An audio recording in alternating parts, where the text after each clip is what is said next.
what'd you put in that thing? Oh, it was just a little spice seasoning after watching Syracuse lose. Yeah, no wonder I got a bad aftertaste in my mouth.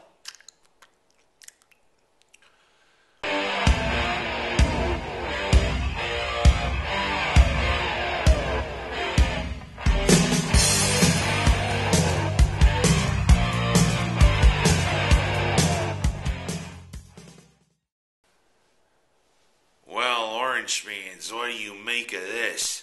After hitting a high point a couple of weeks ago, going 7-3, qualifying for the bowl season, looking like maybe we still might be ready for the BCS, what happens? Syracuse decides to do what ladies do whenever they see a nice-looking guy, like me. They swoon. And swoon's the big word for it. What was that against Connecticut?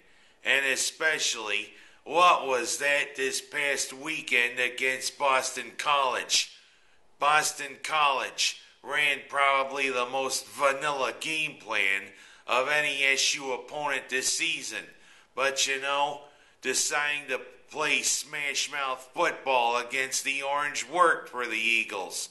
They took it with a freshman running back, no less, and they shoved it right down the Orange's throat.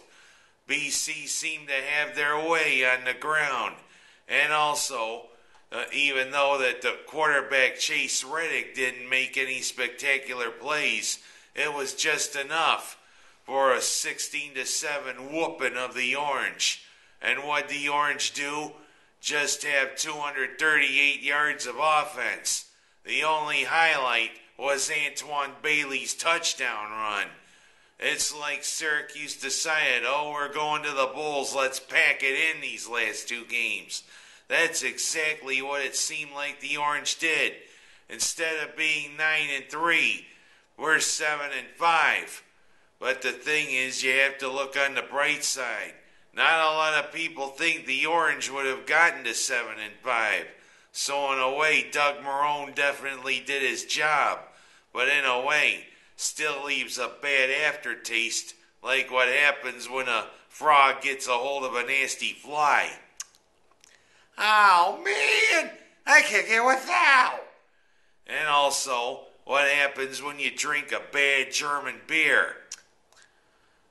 Oh, and also a bad German joke. Good evening, ladies and germs. Boy, I just flew in from Berlin, and boy, are my arms tired.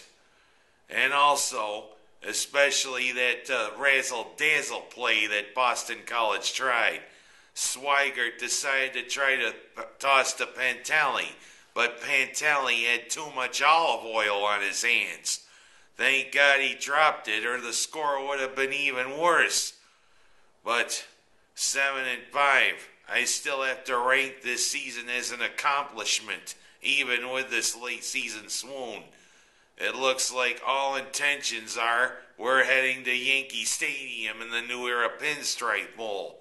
7-5 does sound a little worse than what we could have been, 9-3. Especially had we taken care of the traitor and Randy Edsel. But you know, I'm not going to have a spazzy Annie out after losing to Boston College. And also, kudos to the basketball team who wins the Legends Classic. Although against Michigan it was in sloppy fashion. Chris Joseph really carrying the load for the Orange in their win against the Wolverines. But against Georgia Tech, that was pretty the best overall game that the Orange had had all season. A nice little win against the Yellow Jackets. It always is good when the Big East can defeat the ACC in basketball. And also coming up this week, our old friends, Cornell, and also the Wolfpack of North Carolina State coming to the Dome. I wonder if the ghost of Jimmy Valvano is around. You know, he gave such a moving speech when he was dying of cancer, and to me it still resonates. But you know, Jimmy V, I love you, but the Orange are going to take care of your wolves. I'm Ken Haas. That's my story. And somebody give me some Pepto-Bismol, would you?